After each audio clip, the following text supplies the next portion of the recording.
அஸ்ஸலாமு அலைக்கும் வரஹமத்துல்லாஹி வபரகாத்துஹு. எல்லா புகழும் அல்லாஹ் ஒருவனுக்கே.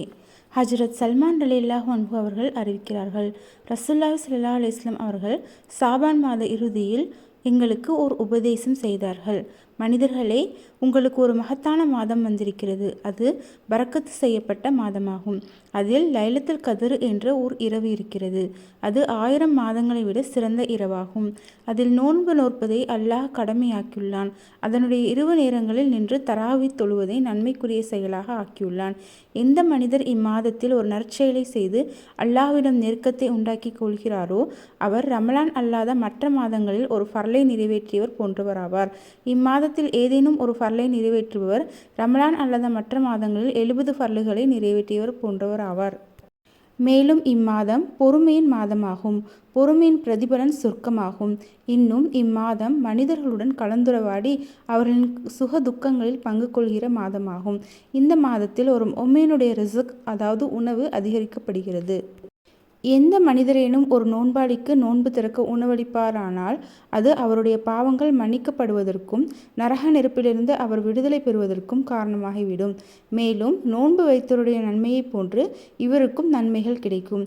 எனினும் அந்த நோன்பாளியுடைய நன்மையிலிருந்து எதுவும் குறைக்கப்பட மாட்டாது என்று நபி ஸல்லல்லாஹு அலைஹி வஸல்லம் அவர்கள் கூறிய போது, யா ரசூலுல்லாஹ், எங்களில் அனைவரும் நோன்பாளிக்கு நோன்பு திறக்க உணவளிக்கும் சக்தியுடையவர்களாக இல்லையே என்று சஹாபாக்கள் வினவினார்கள். அப்பொழுது ரசூலுல்லாஹி ஸல்லல்லாஹு அலைஹி வஸல்லம் அவர்கள், வயிறு நிறைய உணவளிக்க வேண்டும் என்பதில்லை. ஒரு பேரித்தம்பழம் அல்லது ஒரு மிடர் தண்ணீர் அல்லது ஒரு மிடர் பால் ஏதேனும் ஒன்றை கொண்டு நோன்பு திறக்கச் செய்தாலும் அவருக்கும் அல்லாஹு தஆலா அந்த நன்மையை வழங்கிடுவான் என்று கூறிய பின், இம்மாதத்தின் முதற் பகுதி அல்லாஹுடைய ரஹ்மத்தாகவும், நடுப்பகுதி பாவ மன்னிப்பாகவும், இறுதி பகுதி நரக நெருப்பை விட்டு விடுதலை பெறுவதாகவும் இருக்கின்றன. எவரேனும் இம்மாதத்தில் தன் அடிமைகள், வேலைக்காரர்கள் ஆகியோருடைய வேலைப்பளு குறைப்பாரானால் அல்லாஹு தஆலா அவரை மன்னித்து அவருக்கு நரக விடுதலையும் அளித்திடுவான்.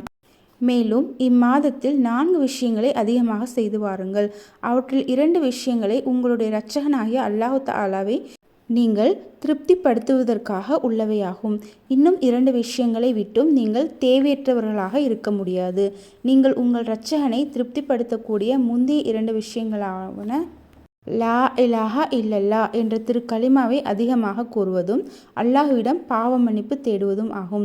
நீங்கள் தேவையற்றிருக்க முடியாத மற்றும் 2 விஷயங்களாவன நீங்கள் அல்லாஹு தஆலாவிடம் சொர்க்கத்தை கேட்பதும் நரகத்தை விட்டு பாதுகாப்பு தேடுவதும் ஆகும். இன்னும் எவர் ஒரு நோன்பாளிக்கு நீர் புகட்டுவாரோ கியாமத்து நாளில் என்னுடைய ஹவுலுல் கௌதரிலிருந்து அல்லாஹு தஆலா அவருக்கு நீர் புகட்டிடுவான். அதனால் சொர்க்கம் செல்லும் வரை அவருக்கு தாகம் என்பதே ஏற்படாது என்று அருளினார்கள். யா அல்லாஹ், எங்களுடைய நோன்பையும் தொழுகையையும் ஏற்றுக்கொள்வாயாக. எங்களையும் எங்கள் சந்ததிகளையும் நல்ல நோன்பாளர்களாக ஆக்குவாயாக. ஆமீன் ஆமீன் யா ரப்பில் ஆலமீன். அஸ்ஸலாமு அலைக்கும் வரஹமத்துல்லாஹி வபரகாத்துஹு.